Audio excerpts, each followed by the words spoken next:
Hi judges, we are proud to present our Porto lamp. This is the first prototype we made. Firstly, it can be placed on a flat surface. And secondly, you can hang it up in a closet. After much discussion and advice from our teachers and advisor, we came up with a second prototype. Firstly, we got a better lamp that's able to swivel around.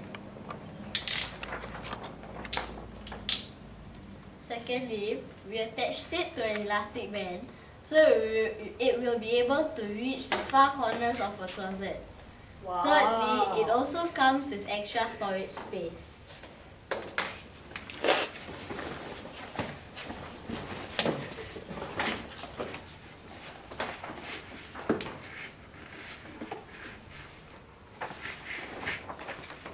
Storage space.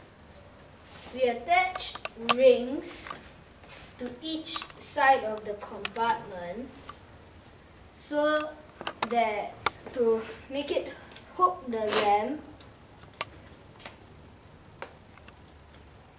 like this, so you can just leave it there on the light and you can just rummage through the things that we want to find